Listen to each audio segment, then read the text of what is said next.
오늘 함께 나눌 본문 말씀은요, 역대상 4장 9절 10절 말씀입니다.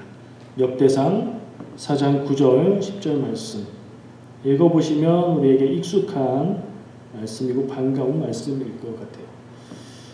자, 우리 함께 봉독할까요? 야베스는 그의 형제보다 귀중한 자라. 그의 어머니가 이름하여 이르되 야베스라 하였으니 이는 내가 수고로이 낳았다 함이었다. 야베스가 이스라엘 하나님께 아뢰어 이르되 주께서 내게 복을 주시려거든 나의 지역을 넓히시고 주의 손으로 나를 도우사 나로 환난을 벗어나 내게 근심이 없게 하옵소서 하였더니 하나님이 그가 구하는 것을 허락하셨더라. 아멘. 익숙한 말씀이죠. 이 말씀이 어디 나오냐? 역대상 말씀에 나와요. 역대상은 내용이 뭐죠? 유다 왕조 얘기예요. 유다 왕조 얘기. 요 앞에서 우리가 같이 나눴던 열왕기서, 그게 사무엘서와 연결돼서 사무엘 등장하고 사울이 왕되고 다윗이 왕되고 그 다음에 솔로몬, 또 그 다음에 나라가 갈라지고 이스라엘 왕, 유다 왕, 이스라엘 유다 왔다 갔다 이렇게 열왕기가 기록되어 있었는데 역대기서의 내용은 유다 왕조의 역사 이야기만을 다루는 책이라고 말씀드렸죠. 근데 초반에 이 역대기는 초반에 족보를 쭉 나열을 하고 있어요. 야베스 얘기가 어디 나오냐? 그 부분에 나와요. 그러니까 야베스는 누구라는 걸 우리가 짐작할 수 있어요. 다윗 왕의 조상이다. 그리고 다윗 왕의 조상이니까 그 지파는 유다 지파 사람이구나. 이걸 우리가 알 수 있죠. 야베스는 그런 사람. 그리고 그 족보를 쭉 이야기하면서 우리가 족보가 나오면 무조건 겁을 먹는데 역대기에서 족보가 나오는 이유는 어디로 가기 위한 걸까요? 그 족보의 끝은 누구한테 가는 거예요? 다윗 왕에게 가는 거예요. 다윗 왕의 족보는 또 예수 그리스도로 이어지게 되는 거예요. 족보가 나올 때는 족보를 꺼내서 얘기하는 이유가 있는 거예요. 다윗 왕으로 연결돼서 다윗 왕이 유다의 왕이 되고 유다 왕조가 이어지는 내용을 쭉 말하는 그런 관점을 가진, 다윗 왕조, 유다 왕조의 역사를 중요하게 여기는 관점을 가진 성경의 역사서다. 자, 이렇게 보면 되고 그 중에 야베스의 이야기가 나왔다. 그렇게 생각하시면 돼요. 근데 우리가 이 본문 말씀을 읽으면서 익숙한 말씀이고 반가운 말씀인데 뭔가 조금 이상하다 하는 느낌 없으셨어요? 우리가 이 말씀을 익숙하게 기억하는 말씀은 중간에 야베스가 이스라엘 하나님께 아뢰어 이르되 이 다음에 뭐가 나와야 돼요? 원컨대 주께서 내게 복에 복을 더하사, 이 표현이잖아요. 그게 마음에 딱 와닿는데 그럼 개역 한글판 옛날 번역이에요. 굉장히 시적으로 그리고 강조해서 번역을 해놨죠. 근데 이거 오늘 읽은 개역개정 성경의 말씀은 어때요? 하나님께 아뢰어 이르되 주께서 내게 복을 주시려거든 주시려면 이렇게 해주시고 안 주시려면 말고, 이런 느낌 같기도 하고 느낌이 좀 다르죠. 내용은 똑같은데 느낌이 달라요. 조금 밋밋해졌어요. 그렇죠? 느낌이 확 와닿는 거는 옛날 개역 한글판 성경이 더 좋았는데 어떤 부분들은 보면 그래요. 개역 개정으로 개정을 하면서 어떤 부분은 이해가 잘 안 되던 게 딱 이해가 잘 되게 잘 바뀐 것도 있어요. 근데 어떤 것들은 이렇게 느낌이 죽었어요.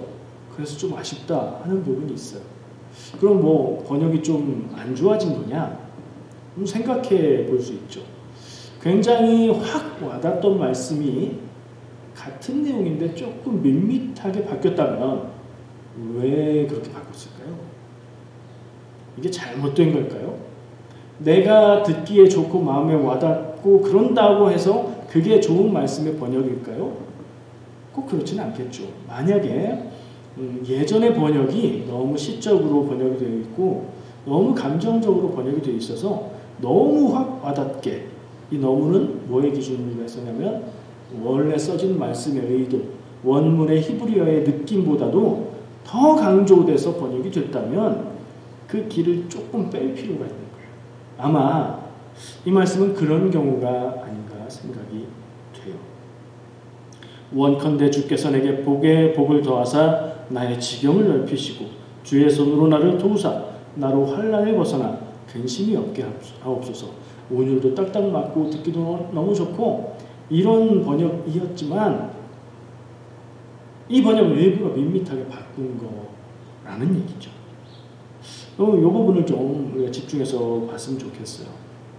이 야베스의 기도라고 일컫는 이 부분의 내용이 굉장히 특이합니다. 아까 얘기한 대로 역대상에서 족보를 쭉 얘기하는데 야베스처럼 태어날 때 어땠고 그 사람은 어떤 사람이고 그 사람이 기도했는데 이런 기도를 했고 이런 내용을 붙인 족보의 인물이 없어요. 그 역대상에서 아담으로부터 시작해서 족보가 쫙 이어지는데 그냥 거의 이름만 나열됩니다. 야베스는 그의 삶과 그의 기도에 대해서 그리고 응답받음에 대해서 성경이 말하고 있어요. 아주 특이한 부분이에요. 그리고 더 특이한 건 이 야베스가 누구 아들인지 족보 관계가 어떻게 되는지 잘 알기가 어려워요. 분명히 누가 누구를 낳고 하는 족보의 형태 속에 들어가 있는데 갑자기 야베스는 그의 형제보다 이렇게 나와요. 그러니까 그 앞절하고 어떻게 이어지는지를 명확하게 알기가 어려워요. 이런 경우를 어떻게 생각하냐면요. 적절한 위치에 이 이야기를 일부러 넣었다 이렇게 생각합니다. 그건 무슨 얘기예요?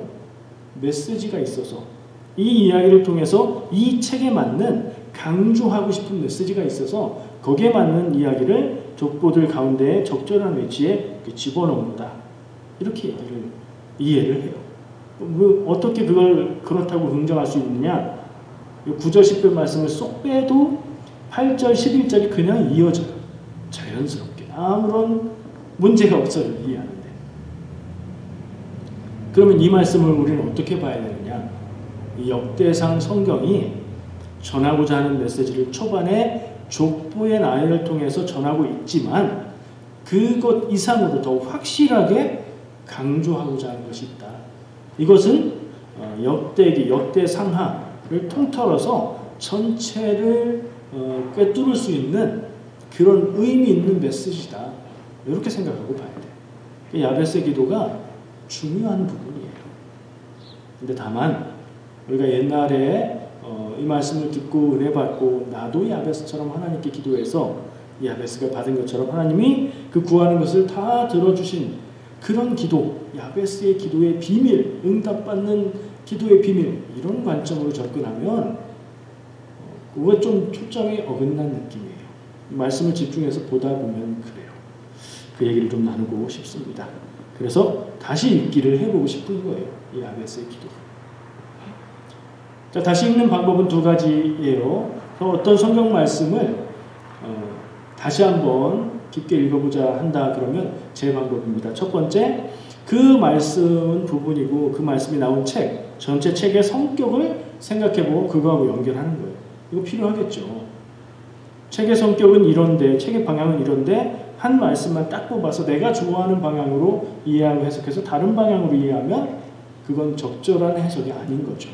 그래서 책에 대해서 생각하고 연결해봐요. 두 번째, 앞뒤 내용을 같이 읽어봐야 될 필요가 있어요. 우리는 흔히 야베스의 기도의 내용이 참 좋고 마음에 와닿아서 주로 액자나 기념품에 이 말씀들을 새깁니다. 그래서 우리는 이 부분 말씀만 잘 압니다. 앞에 뭐가 있고 뒤에 뭐가 있고 어떤 흐름 속에서 이 얘기가 나오는지를 모를 때가 있어요. 다른 성경 말씀도 마찬가지인데 그게 큰 문제가 없는 경우도 있지만 그것을 연결해서 보았을 때 진짜 의미가 살아나는 경우들도 있거든요. 그래서 또 그걸 살펴봐야 돼요. 그걸 해볼게요. 첫 번째, 책의 성격. 아까 역대상, 역대기 책은 역사서다라고 얘기를 했죠. 신앙적인 역사서예요. 그리고 그 중에 유다의 역사를 강조하는 유다 지파, 유다 왕조, 다윗 왕조를 강조하는 입장에서 보는 책이에요. 이 성격을 굉장히 쉽게 이해할 수 있는 비유가 있는데요. 저는 이 역대기서를 성경의 용비어천가다 이렇게 생각해요. 용비어천가 들어보셨죠? 뭔지는 갑자기 얘기하면 기억이 안 나시겠죠. 용비어천가는 조선시대에 세종대왕이 한글, 훈민정음을 창제한 후에 이 훈민정음을 사용해서 조선 조정에서 공식적으로 만든 첫 번째 책이에요. 그 내용이 뭘까요? 용비어천가라는 제목에서 알 수 있듯이 용이 나는 얘기예요. 내용을 한번 짧게 읽어드려볼게요. 해동육룡이 나라시아 일마다 편복이시니 고성이 동푸하시니 불이 깊은 난간 바람에 아니 물세 곧되고 여름 하나니 샘이 깊은 물은 강월에 아니 그칠세 내히 일어 발아래 가나니. 이 뒤에 두 구절은 많이 들어본 거죠. 뿌리 깊은 나무는 바람에 아니 흔들려서 꽃이 많고 열매를 많이 맺는다. 샘이 깊은 물은 가뭄에도 마르지 않아서 내를 거쳐 바다까지 간다. 우리가 다 알고 있는 내용인데 그게 용비어천가의 내용인데 그 앞에 뭐가 나와요? 해동육룡이 날라서 해동은 옛날부터 조선 우리 땅을 가리키는 말이죠. 거기에 용이 6이 있었대요. 해동육룡이 날아서 일마다 하늘의 복을 받았다. 조선 왕조가 그렇단 얘기예요. 이 해동육룡은 누구냐? 세종. 자기의 앞에 있는 6대조 조상들을 이야기하는 거예요. 세종이 3대 왕이죠 아마? 그러면 그 앞에 2명은 조선의 왕이고 그 앞에 4명은 조선의 왕이 아닌 고려시대의 조상들인 거죠. 그들을 용에 비유했어요. 성경에 나오는 용은 사탄과 연결되지만 우리 고전 문학이나 고전 문화에서 용은 신성한 존재, 사람보다 더 뛰어난 존재들을 이야기하는 거예요. 세종의 아버지 태종, 그리고 조선의 태종, 이성계, 이방원, 그리고 그 위에 조상 4대까지 특별한 분들, 이 조선을 건국하게 하려고 하늘이 내신 분들, 이렇게 찬양을 하는 그런 내용이 이어진다는 거예요. 그래서 왜 역대기가 성경의 용비어천가냐? 비슷하잖아요. 족보부터 얘기하잖아요. 이 족보가 흘러 어디로 간다고요? 다윗에게 간다. 다윗을 강조하기 위한 족보라는 거죠. 성경의 족보의 사용이 굉장히 많이 나오고 중요한데 역대기에서는 다윗 왕조로 연결하기 위한 족보를 이야기하고 있어요. 근데 우리 입장에서는 성경을 읽을 때 족보가 나오면 이거 또 나왔구나. 다 똑같이 느껴지면서 나코나코구나 이렇게 느껴지는데 사람들의 이름을 외우는 게 중요한 게 아니라 족보가 왜 나왔을까? 족보의 끝이 누구를 향하고 있는가? 족보의 시작을 누구로부터 시작하는가? 이게 중요하다는 거예요. 족보의 시작을 아담부터 시작하는 이유는 뭘까요? 지금부터 역사 얘기를 할 건데 처음 사람부터 이야기를 할 거야. 그러니까 예전 얘기들은 내려놓고 지금 여기서 얘기하는 거 중요하게 받아들여야 돼. 우리 사람의 모든 근본에 대해서 얘기할 거니까 이런 의미인 거죠. 그래서 결국엔 다윗으로 가는 건 다윗이 하나님이 세우신 위대한 왕이다. 이렇게 얘기하는 거죠. 그런 면에서 성경의 용비어천가. 그리고 유다 왕조, 다윗 왕조를 영원히 이어질 거라고. 나라가 회복된 후에 다시 이어질 것이라고. 그러나 그렇게 이어지지 않잖아요. 유다의 사람들이 유다가 멸망한 후에 어떻게 돼요? 포로로 잡혀갔죠. 70여 년 후에 그 사람들이 다시 돌아오죠. 유다 왕조가 다시 일어나고 이어지나요? 그렇게 안 되죠. 역사는. 나라가 세워지진 않고 자주권을 갖는 나라가 되지는 못하고 권력이 다르게 흘러간단 말이에요. 그럼에도 불구하고 그 시대에 이 역대기는 멸망 후에 썼다고 보거든요. 그 시대에 메시지를 주기 위해서 지난 역사 이야기를 하고 있는 거예요. 이런 역대기의 성격이 어떤가 책하고 연결해서 이 야베스의 얘기를 집중해보면 역대기는 유다 왕조가 다시 회복되고 그것이 우리의 희망이다라는 얘기를 유대인들에게 말하고 싶은 그런 책 메시지인 거고요. 하나님은 우리를 다시 세우실 것이다. 예전에는 죄가 있어서 멸망했지만 다시 회복된다. 이 메시지인 거고요. 그 메시지를 전하는 방법으로 야베스의 기도를 이야기하고 있는 거예요. 야베스의 기도를 요약해볼까요? 내용이 뭐죠?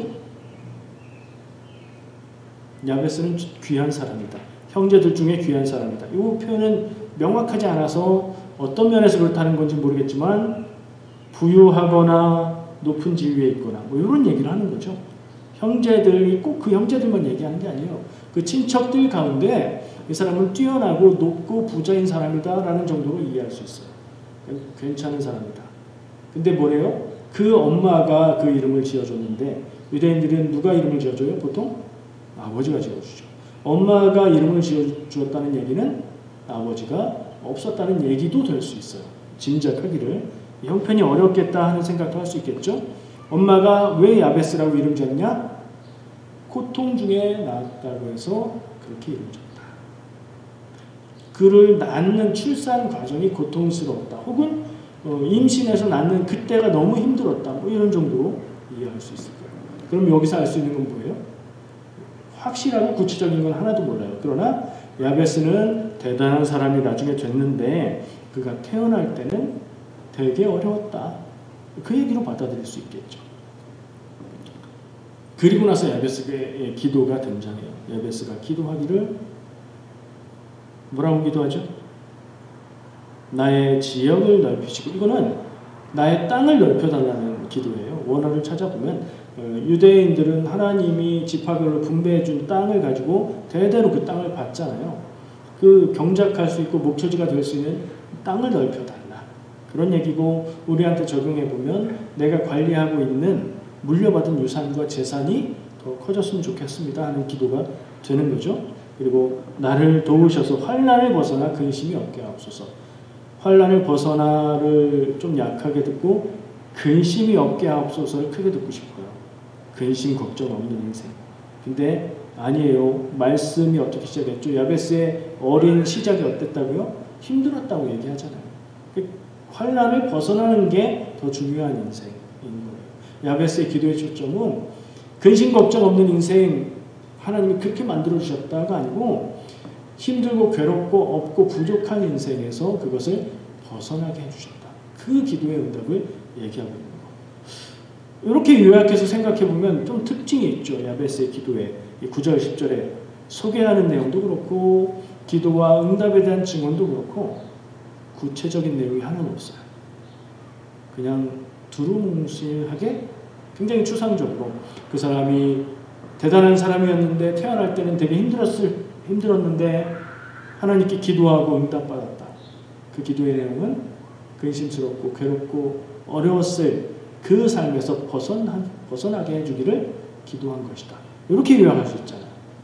자, 그럼 다시 한번 역대기의 역사 관점, 유다 왕조에게 멸망한 이후에 이 지난 역사들을 쓰면서 무엇을 얘기하려고 하는 것인가?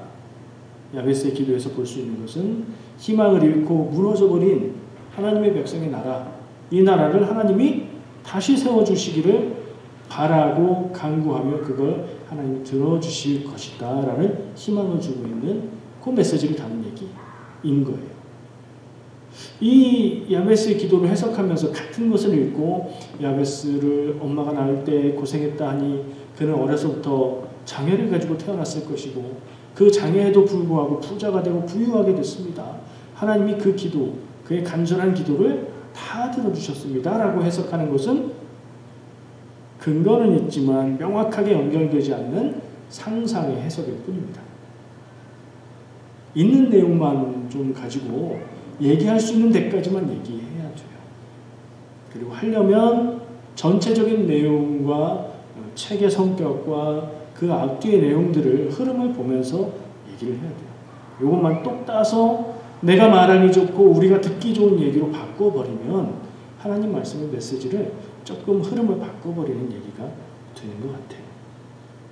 자, 어떤 책인지는 얘기했고요.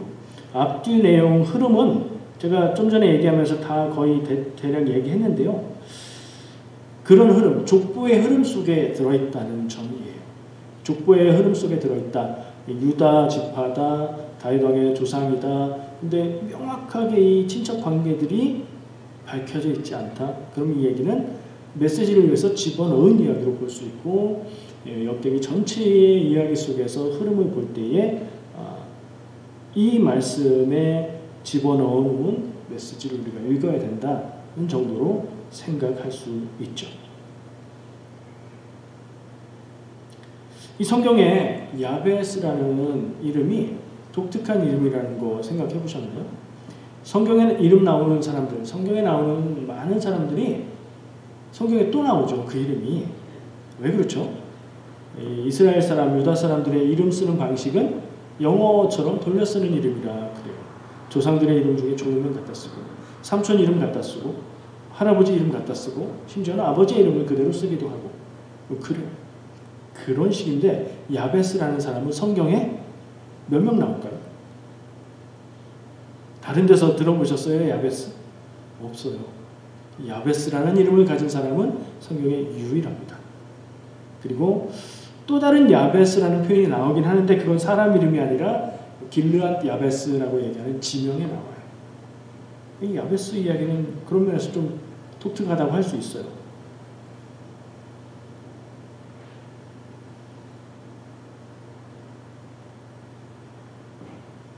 야베스의 태어나는 것, 그의 이름, 그의 배경과 기도와 응답의 이야기를 가지고 우리가 지금 생각해 본 것처럼 이 역대기의 메시지를 전하고 있는 그런 내용이다라고 보는 게 제가 보기에는 적절합니다.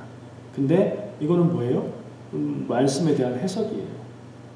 해석은 성경 말씀 자체가 아니고 성경 말씀을 내가 접하고 그 말씀을 어떻게 받아들일까? 라는 과정에서 나오게 되는 거예요.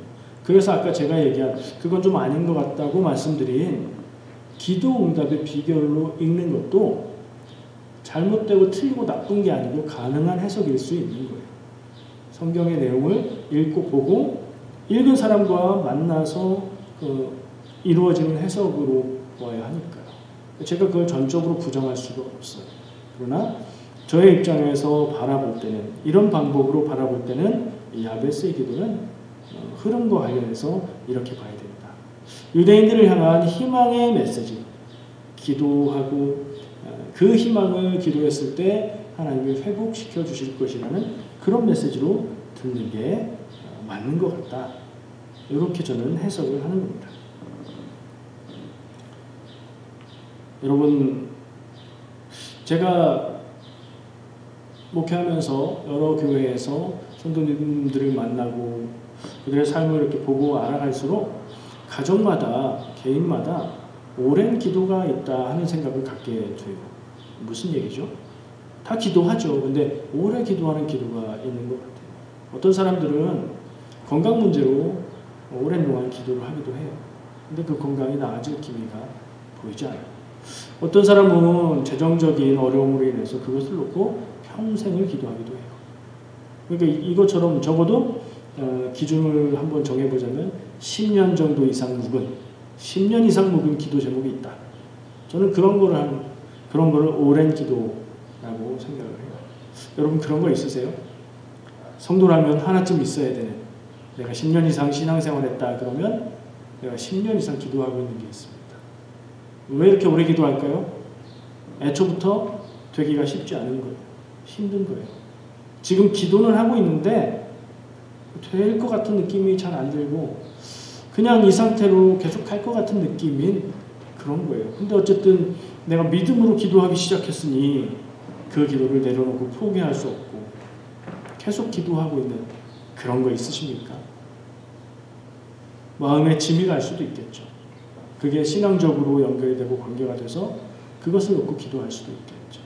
친척 간에, 가까운 가족 간의 관계 때문에 오랜 기도를 할 수도 있겠고, 어떤 사람들은 내 내면의 성격, 내 내면의 아픔과 상처들을 놓고 오래 기도할 수도 있겠죠.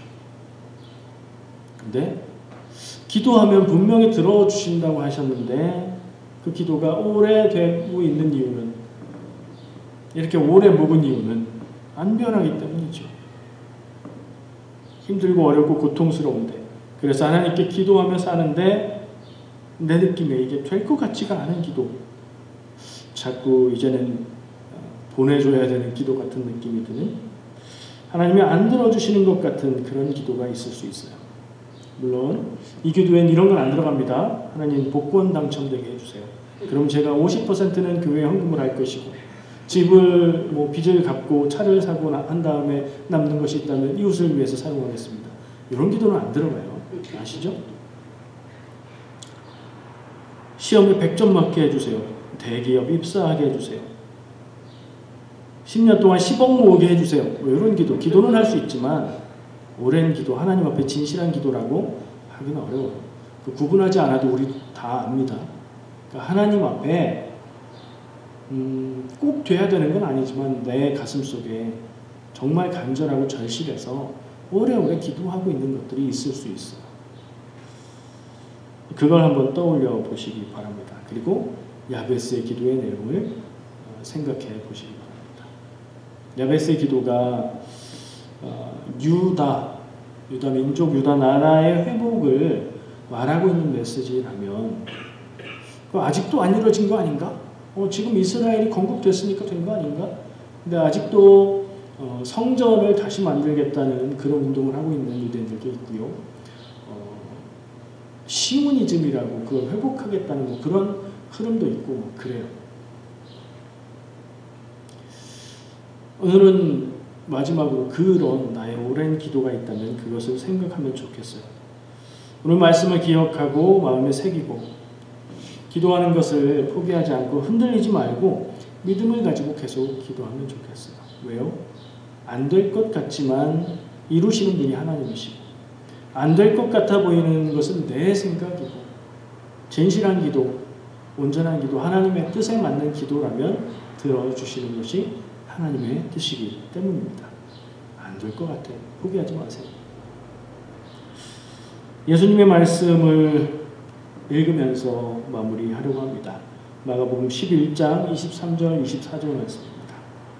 내가 진실로 너희에게 이르노니 누구든지 이 산더러 들리어 바다에 던져지라 하며 그 말하는 것이 이루어질 줄 믿고 마음에 의심하지 아니하면 그대로 되리라. 그러므로 내가 너희에게 말하노니 무엇이든지 기도하고 구하는 것은 받은 줄로 믿으라. 그리하면 너희에게 그대로 되리라. 아멘.